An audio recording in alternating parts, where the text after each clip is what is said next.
On July 15, 2016, Turkey witnessed the bloodiest coup attempt in its history. A group of rogue soldiers loyal to the Gülenist terror network launched a coordinated operation in several major cities to topple the government and oust President Recep Tayyip Erdoğan. Soldiers and tanks took to the streets and a number of explosions rang out in Ankara and Istanbul.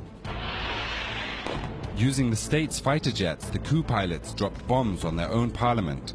They took the chairman of the Joint Chiefs of Staff, Hulusi Akar, hostage. They killed their colleagues in uniform in the police by firing from jets at the Police Special Forces headquarters.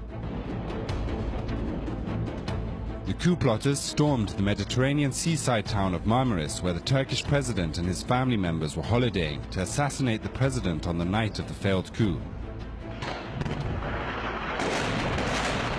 With the horrifying incidents happening one after the other, it seemed that Turkey was going to face an earth-shattering military coup on that day. But then came the unexpected. The Turkish president called on citizens to resist the coup and take to the streets across the country. Ben şu anda ülkemin Cumhurbaşkanı olarak kurucusu olduğum partimin tüm mensupları, bunun yanında milli iradeyi oluşturan Cumhur'un kendisini özellikle şehirlerimizin meydanlarına davet ediyor.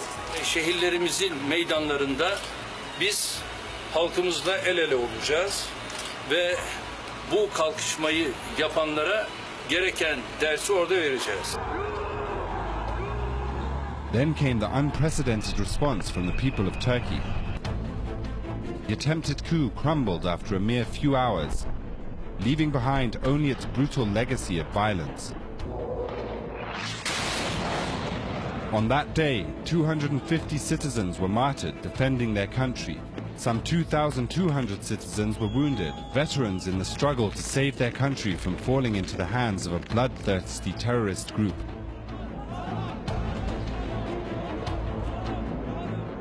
On the night of July 15, the people of Turkey wrote a glorious history. Heroic men and women stood tall against the coup plotters and defended their democracy, the rule of law and the sovereignty of their beloved country. The coup plot failed as thousands of ordinary citizens took to the streets of Turkey to resist in an extraordinary manner, one never seen in the history of the country and, for that matter, in the history of the world. It is, however, unfortunate that decisive global powers left these brave Turkish men and women alone in their fight to protect democracy, sovereignty and freedom from terrorists. From the outset, Western states were unforgivably late in condemning the bloodiest coup in the country's history. Germany's Foreign Minister, Sigmar Gabriel, recently admitted that his country had not shown sufficient solidarity with the people of Turkey in their struggle against the coup plotters. The West, supposed to protect human and democratic rights, failed the test on the night of July 15. Bakınız o gece milletimiz canını hiçe sayarak demokrasiyi savunurken 10 yıllardır bize insan hakları, özgürlük ve demokrasi dersi verenler zamanı oynamış, bekle gör politikası izlemişlerdir.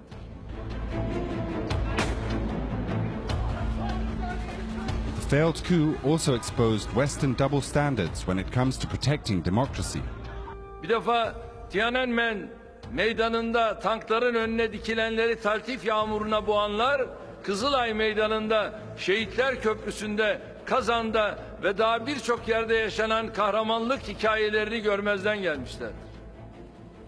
Çıplak elleriyle tankları durduranlar, uçaklara, helikopterlere meydan okuyanlar, bu çevrelerce ademe mahkum edilmişlerdir. Instead of supporting the Turkish nation in its fight against the coup plotters and their backers, the big powers concentrated on the measures taken by Turkey to protect itself from the putschists. Headlines across Western capitals portrayed the Turkish effort to save itself from murderers as an attack on journalism and a crackdown on innocent bureaucrats and their families. Turkish President Recep Tayyip Erdoğan expressed his frustration on the post-coup American stance concerning the coup attempt. Bu devlete teşekkür edeceğine, demokrasi adına teşekkür edeceğine, tam aksine darbecilerin yanında yer alıyoruz. Zaten darbeci senin ülkende. Darbeciyi senin ülkende zaten besliyorsunuz. So far, the US has not been willing to extradite the terror group's ringleader, Fethullah Gülen, who resides in Pennsylvania in what can only be described as a shadowy retreat. The US is not alone in its confounding stance on a proven terror group. Germany is another prominent country that turned a blind eye to the Gülenist terror group's activities. Germany has granted political asylum and diplomatic passports to many Turkish military personnel linked to the Gülenist terror network. Greek support of members of the terror group is another clear indication of the West's attitude towards the July 15 coup in Turkey. Greece gave asylum to a group of Gülenist-linked coup soldiers who fled to its soil after their unsuccessful assassination attempt on the life of the Turkish president. Despite its full awareness of what happened in Turkey on the night of the 15th of July coup, the Greek government refused Turkish demands for the extradition of the coup plotters. For that matter, it is not only Greece, but all Western powers are well aware of the Gülenists' nefarious activities. It is beyond dispute that the failed July 15 coup was orchestrated by the Gülenist terror organization, an organized criminal network in the guise of a religious and philanthropic movement. The true character of the Gülenists is not hidden from the eyes of Western decision-makers. On October 31, 2016, a senior US State Department official said that the Gülenists were a criminal gang. One may wonder then why the West has allowed the dangerous group to continue its destructive activities on their soil, despite Turkey repeatedly warning against the danger posed by the network. One of the reasons for Western support of the Gülenists emerges from the West's long-term plan to reshape world order. The world for the last 3 decades has experienced great geopolitical transformation. The West embarked on the strategy of redesigning the world, especially the Middle East, in an attempt to preserve its long-held interests in the region.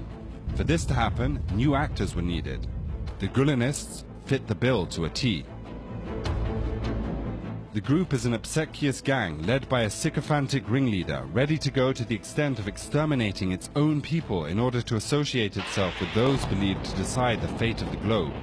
The Gülenists' willingness to put group and personal interests ahead of regional and national interests in Turkey and the Middle East had been confirmed by the network's ringleader himself many years before the bloody coup in Turkey.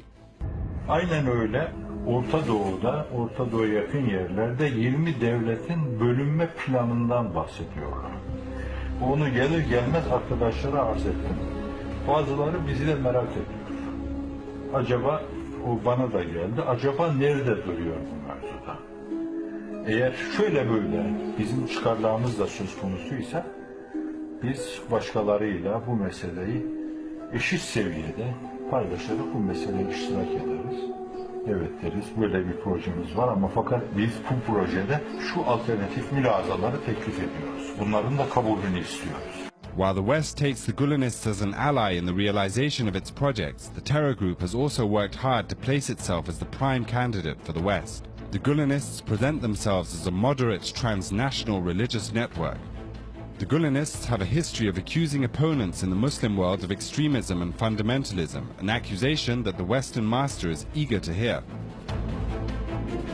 The Gülenists wholeheartedly embraced their Western-appointed role as the high representatives of interfaith dialogue, a project which aimed not only to challenge the very Islamic ideals of religion and morality, but also adopt the Western understanding of history.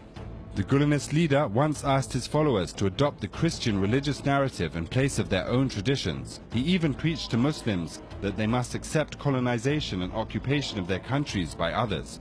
Haçlı'nın ülkenizi işgal etmesi çok tehlikeli değildir. Bir kere onlar sizin kadınınıza, kızınıza ilişmezler. Mabedinize ilişmezler. İlişmemiş Haçlılar. Thus, interfaith dialogue represents a crucial part of the Western project of reform of Islam, and the Gülenists have been more than happy to oblige in return for Western patronage. The Western establishment, with its Islamophobic culture and rejection of Islam as a religion of tolerance capable of coexisting with the modern reality, has designed a project of creating a liberal and pro-dialogue version of Islam. This enabled the Gülenists to win the Islamophobic parts of the West in the name of interfaith and intercultural dialogue projects. Using the opportunity, the Gülenists presented themselves as the only brand of Islam compatible with Western moral codes and political interests.